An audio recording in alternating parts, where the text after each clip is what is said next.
T-Wolves a little bit. They down 2-0. The T-Wolves are. They lost 2 games at home. They're going back to Dallas. Can this be a sweep? No, I don't think so. It could. Like, it won't be. It could be. I doubt that it would be. In fact, I'm willing to book them. Nah, more than book them, I'm willing to go to our partners at Underdog Fantasy and put some bread on it. Yeah, man. What promo code you gonna use? I'm gonna use the promo code Man Down. Okay, there we go. And see what that do, man, so they can match some bread on that deposit. However, with that, not only do I think Minnesota will win, I think this game won't be close. I think the sliders will be up. I think they'll win by 10. 10? And then it'll probably they'll win the next one, and they'll go down 3-1, and they may take it to 7. I actually won't. They had to take it to 7 because I want Minnesota to win, but now you know what? Don't pick what you want. Just honestly, just what you seeing and what you know. What do you think really gonna happen? There's nobody with a Minnesota jersey, past, present, or future, that can stop Kyrie. That's a fact, but they can't stop Luka either. Yeah, they can stop Luka. Well, not stop. They can stop Luka. They could stop Luka if Kyrie wasn't there. Yeah, and you definitely can't stop neither one of them while they're together. And then even worse, what happened yesterday was it showed that no lead is safe against Dallas, because Lively and them other boys, them role players, they can affect the game as well. And Mr. 4-time Defensive Player of the Year, he need to do somebody up. He is doing somebody up. You can't stop Luka from that shot. He would have hit that shot on anybody. But I'm not even talking about that. I'm not talking about that shot. I'm talking about he did up Jokic the last game of that series, or the last 2 games of that series. They had to win 2 straight to win. They was down 3. They was down 3-2. They had to win. They had to win 2 straight to win. And they got to win 2 straight to get this back to 0-0. They got to win 2 straight to stay alive. Hey, this is a good point right here. He said, "Man, you don't beat the Suns. You don't sweep the Suns and beat the champs for no." So that's crazy. You sweep the Suns. They got a lot of firepower. Then you come in here and you embarrass Denver 2 straight games that don't hit on their home floor. You give up 3 straight, then come back and win 2 straight to finish the series. But it's the champs that you beat. Mm-hmm. For a team that was able to do that, but then you're looking at Dallas, who was a team who was able to beat the number 1 seed in OKC. I mean, beat the number 1. I mean, we watched that series with OKC, and OKC they had help. They had help. Man. I was gonna say it if somebody didn't say it. Yeah, I didn't want to say it like that, but it was some sketchy calls. It was some sketchy things going on in that series to kind of assist them in putting away the number 1 seed. I agree. Looking at them play the game, the eye test, I think that OKC should have won that series. But if you are giving Lou Dort a foul in the first 15 seconds of the game, every game, then it looks it's difficult. He's the primary matchup on Luka, and Luka has some bad shooting nights when primarily guarded by him. But if he's having to sit down in the first quarter towards the end, there's Luka's chance to try to make a run. So, if he got to play him soft because he got 2 or 3 fouls. What Ticket TV say? Hands off the merchandise. Hands off the merchandise. If he got to play like that, it's tough. Now, what I will say is there have been a lot of ebbs and flows with the Wolves. It's during the Denver series. It wasn't none against the Suns. They won all 4 games. But against the Nuggets, they won those 2 games on the road, embarrassed them. Then they lost 3 straight. 2 of them at home. And a couple of those, they got beat convincingly. So this team has the ability to bounce. And then they went on, of course, to win the last 2 games to send it to a game 7 and beat them on their home court in game 7. So I'm not counting them out. I think they'll get this game. And then game 5 will of course tell the stories. If the Mavs go up 3-1, then they'll end it in 5. If they let the Wolves get 2 straight games, it's going to 7, and I think the Wolves will come out on top. Here's an interesting thing about the OKC series, and you mentioned Lou Dort and his fouls. He was getting them early, sending the message that we want you to back off of Luka. He wouldn't back off Luka. He was averaging 5 fouls a game in that series. He fouled out twice in that series. The first 3 games of the series, guess how many fouls Luka had in total? I'm gonna go with 1. 1 in the first. He had 0 game 1, 0 game 2, and 1 in game 3. And I think he can get that 1 into the third quarter of game 3. How does the worst defender on the team make it 3 games with no fouls? That's in a physical playoff game. Yeah, crazy. That's crazy. That tells the story, and that's not us with the conspiracy theory. Shout out to Eric, but that tells the story. This man can't move laterally. He's not good enough to move laterally, and everybody on OKC can. So how are you able to stay in front of them without fouling? Everybody's not making up for that on your team. So it's just questionable, to say the least. Yeah, they basically sent the message, Luka, since you can't play defense, we're going to allow you to foul a little bit more than everybody else. And Lou Dort, since you're so good at defense, we're going to force you to play Luka, one of the best offensive players on the court. We're going to force you to play him without being able to be too rough with him. And I'm like, man, this is crazy, man. Go ahead, Jay. I ain't mean to cut you off. No. You good, man. Because it feeds right into my point. I think the inexperience of Minnesota as a team is harder for the players to wrap their mind on how to adjust to that.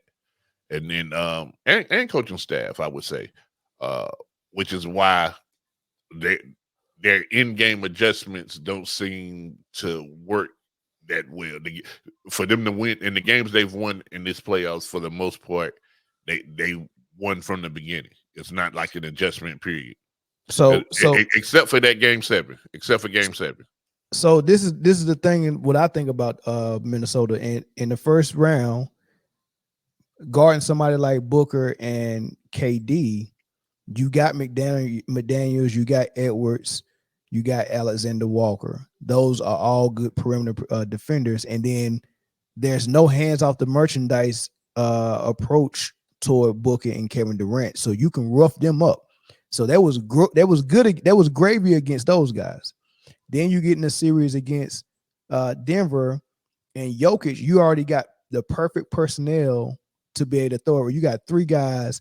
You got Naz Reid, who got he's not a wide body, but he's not frail either. Oh, dude.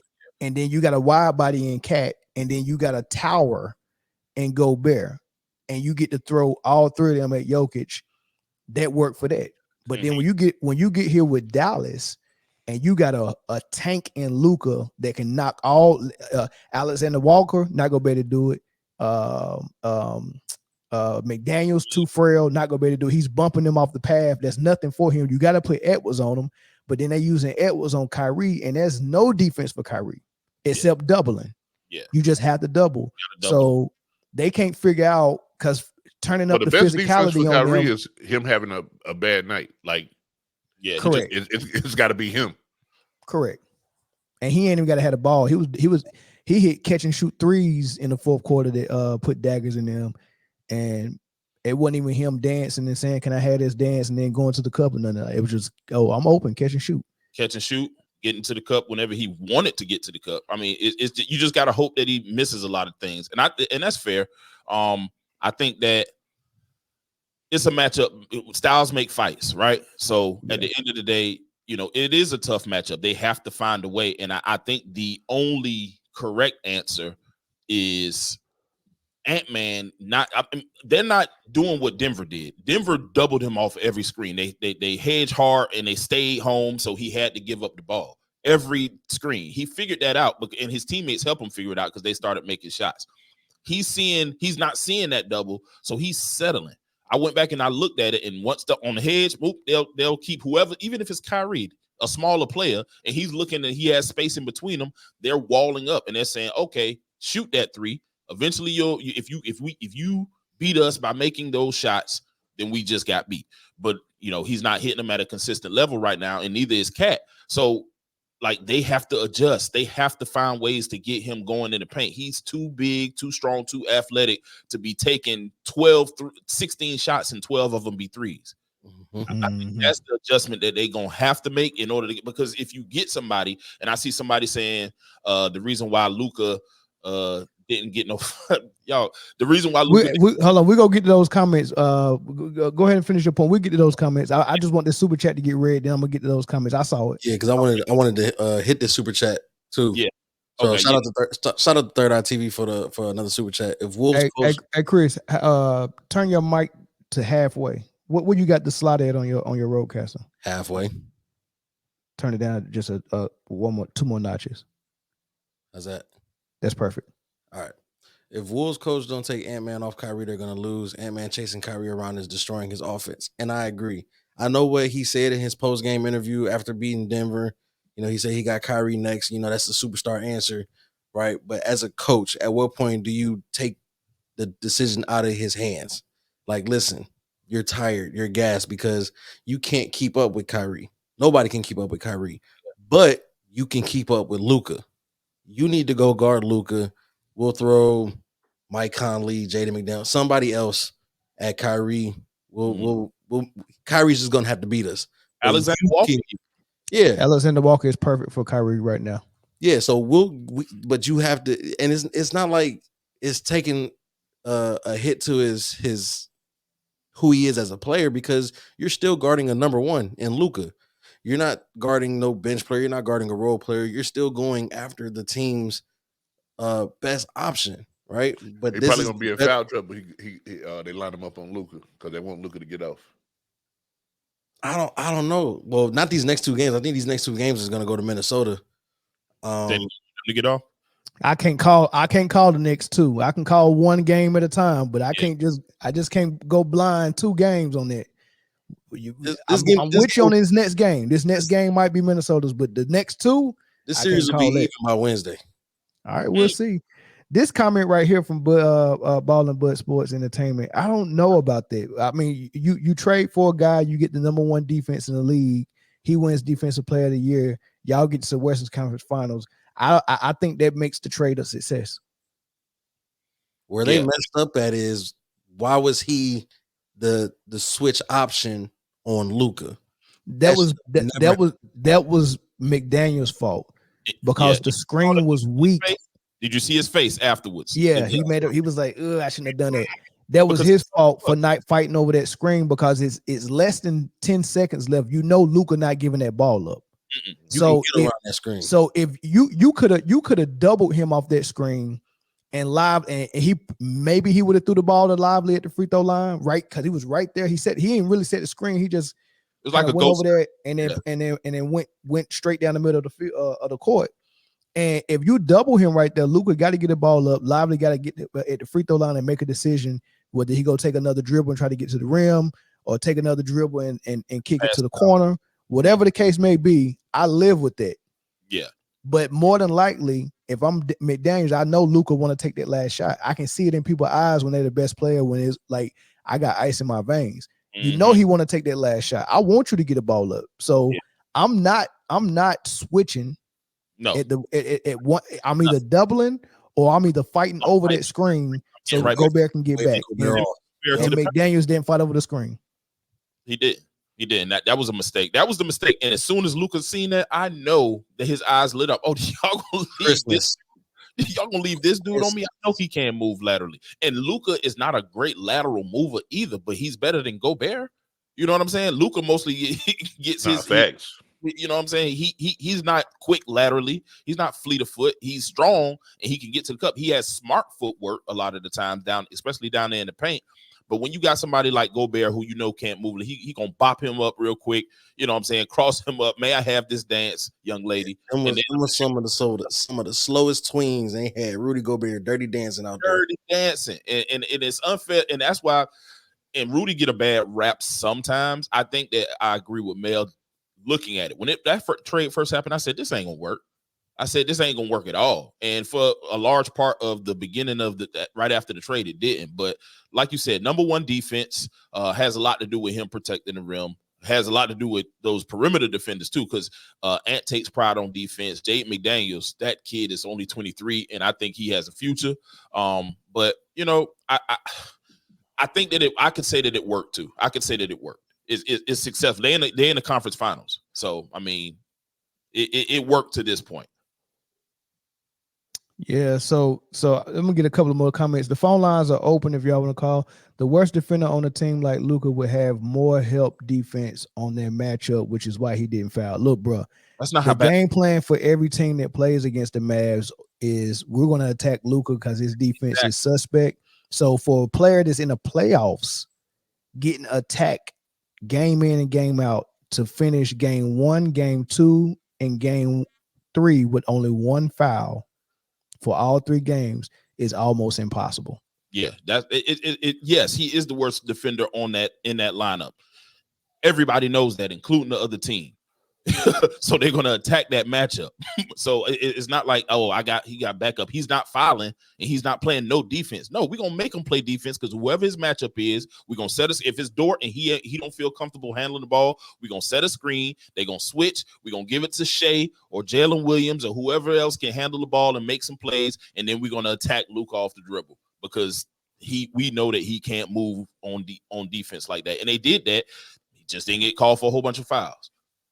To address that last comment that was up there, I don't think Gobert is a liability on offense. Gobert is a traditional center. And this is not a game that is for traditional centers, right? There's a lot of stretch 4s, a lot of stretch 5s who can play outside and open the floor up. So that kind of takes away from what kind of game that Rudy Gobert has. But that's why you have Cat. Cat is that new age big man, right? But offensive, like he's not, because he still catches lobs, he still catches offensive rebounds and putbacks because he's the tallest person under the rim when he grabs the rebound, right? So what do you want him to do? That you seen that turnaround jumper he made at the shot clock buzzer and think that that's what he's supposed to do from now on? No. Like, no, that's not his game, but that doesn't make him an offensive liability either. It's just not the style of game that is played in the NBA where big men could get 30 points just crashing the rim all day. Oh, no, he a liability.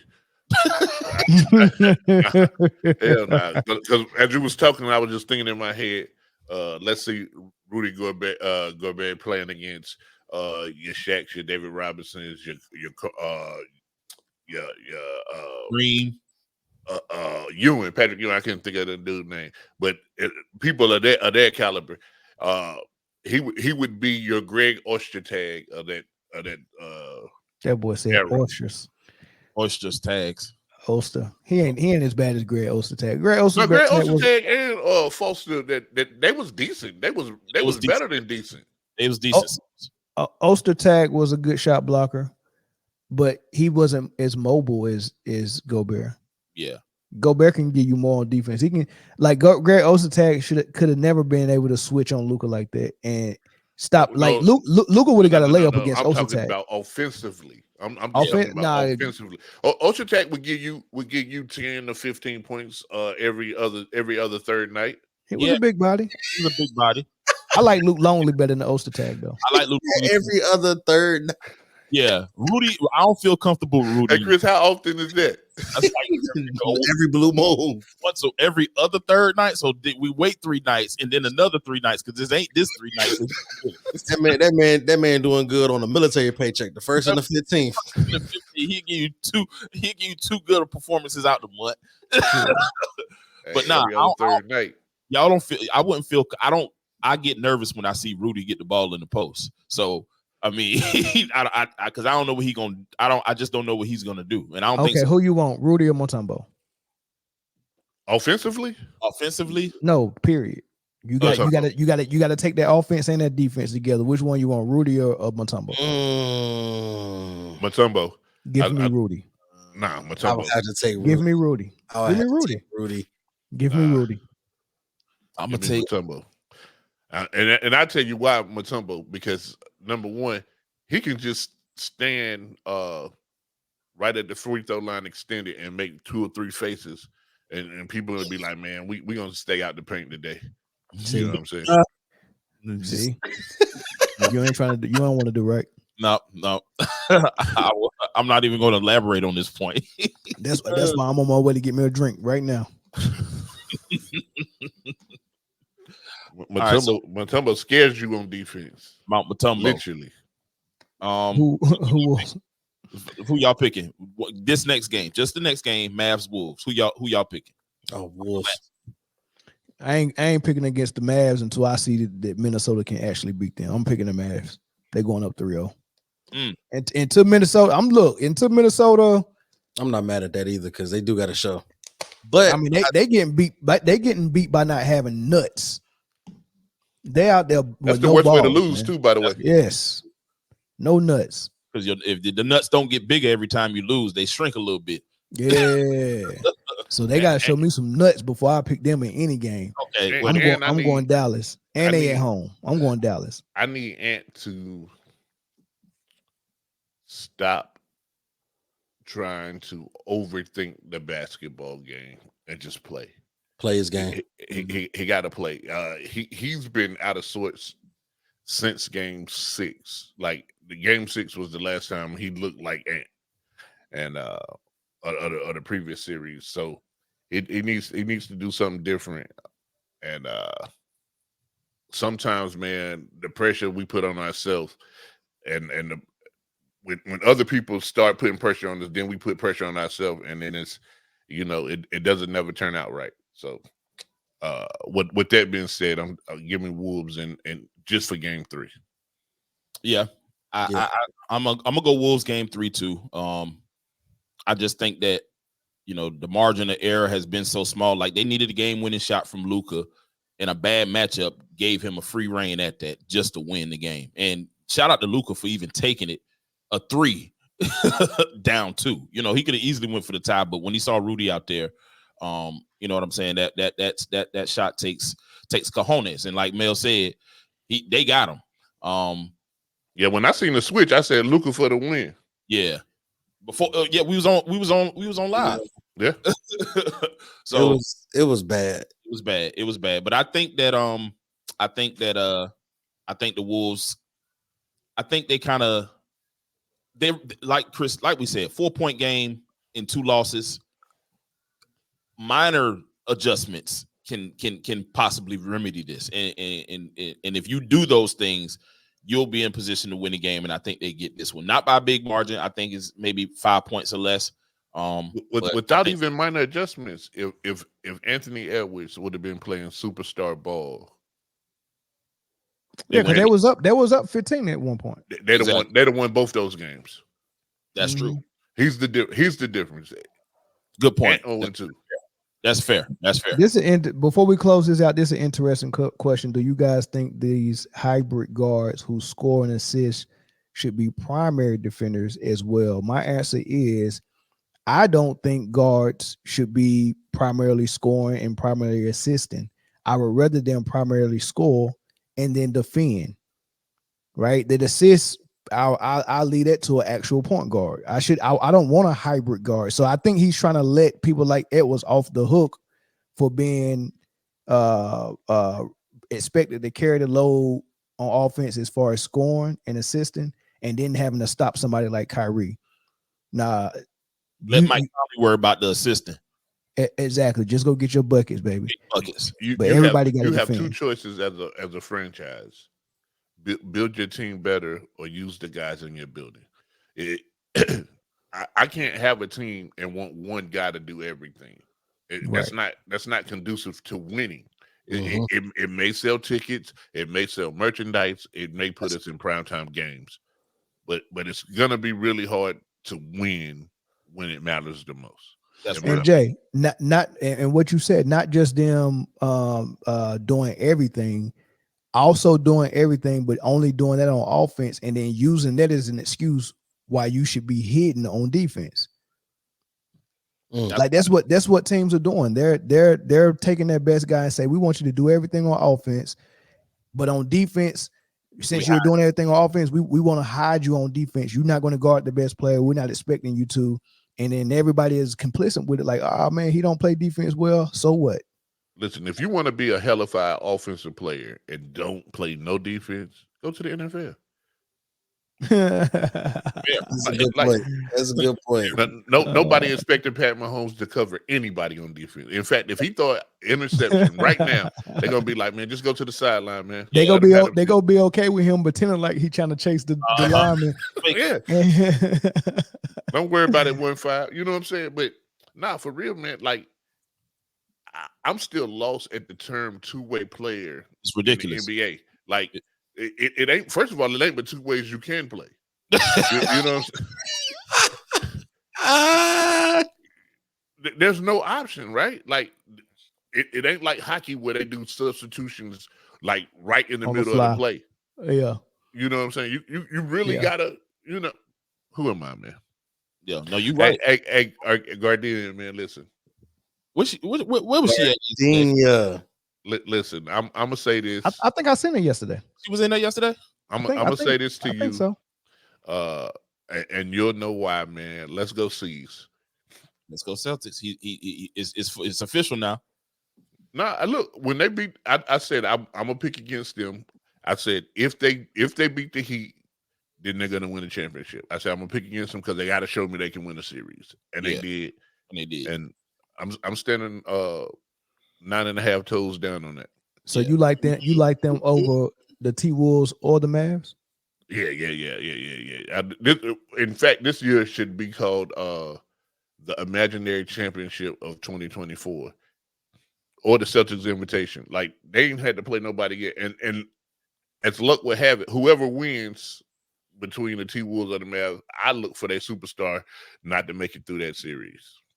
Yeah, that could be true. It's just one of those things where everything's lining up right for them. Perfect. Every series Boston has came across had it. Yeah. Damn. I was trying to think. We've seen it before, but I can't remember when. When a team won a championship because every team they played had an injury, or just lined up for them perfectly. It was Golden State. Golden State played San Antonio. San Antonio was beating them by 40, and then Zaza Pachulia put his foot on the Kawhi leg on the 3-point shot, twisted his ankle, gone for the series. I don't know what happened second round. Somebody got hurt, but the third, finals, conference finals, that CP3 got hurt. Yeah, and then when they got to the championship, I'm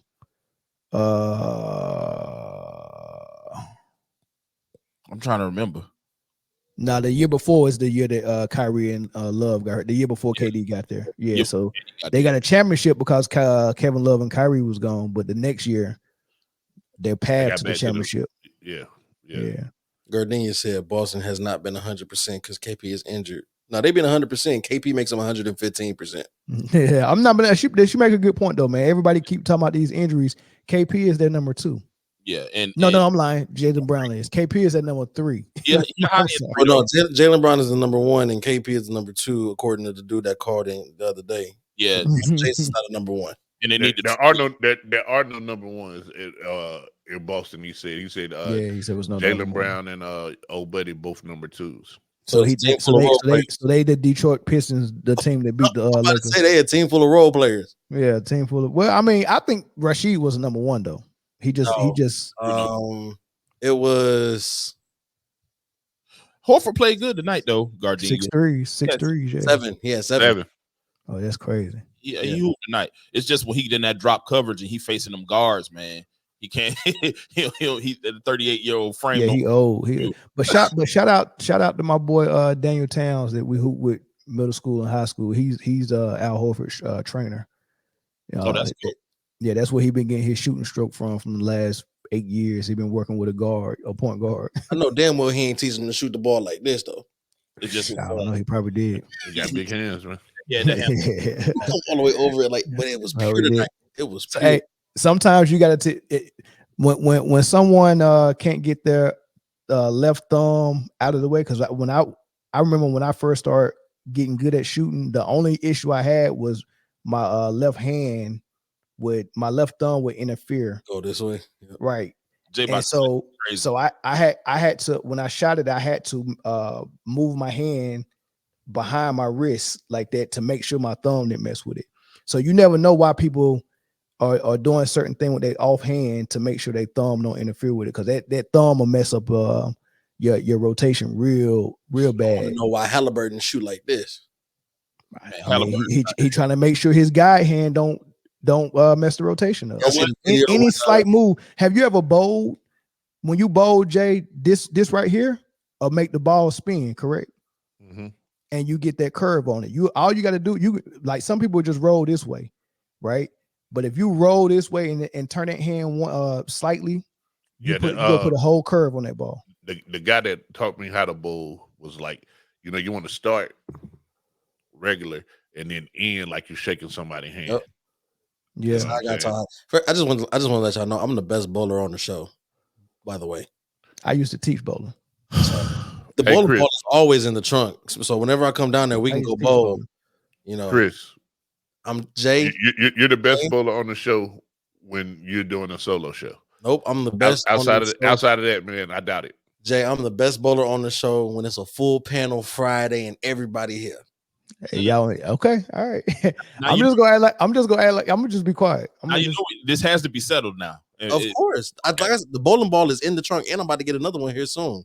Okay, just because you own a bowling ball don't mean nothing. I've been doing this. That's like saying I'm the best NASCAR driver out here. The cars in the garage. I've been doing this. Don't worry, Mel. Don't worry. Next time I'm in town, it's like saying what, Mel?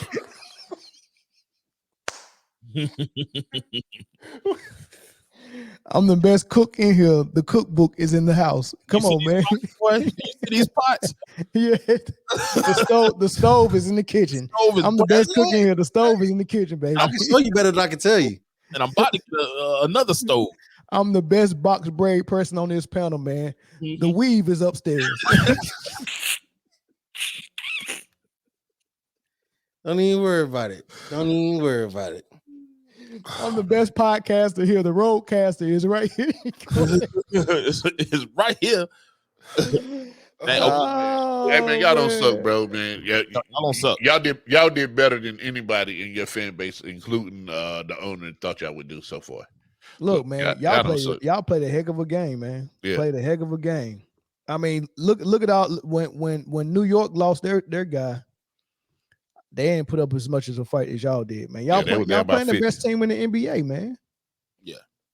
Y'all doing what y'all was supposed to do. If they like honest, man, y'all. Hey, Sergio, stall him out, man. Stall him out, Debo. Nah, I mean, how else you supposed to feel about, like, look, y'all doing what y'all supposed to do, man. Y'all playing a better team, a superior team, the best team in the league. It's like when I put my my mice inside my pet snake cage. And he just take them over. Like all the other mice just be looking like we suck. Like we don't have no snake. We suck, man. What's wrong with him, bro? The other mice be looking like we suck. And I'm like, no, the snake's supposed to do that. Y'all don't have anything for that snake, man. That snake is gonna get y'all every single time. You know what I mean? So I mean, y'all in this scenario, Pacers guy, y'all are the mice. And the Boston Celtics is a what did he say? It is. Instantly, Mill. First of all, you don't have a pet snake, but I get the analogy. Hey, Sergio having the time of his life. Yeah, he is. He said they wasted our time. Wasted our time. They didn't waste my time because I was watching the Indiana Fever and the Chicago Sky play while I was watching Boston. So my time wasn't wasted, man. I saw 3 good games.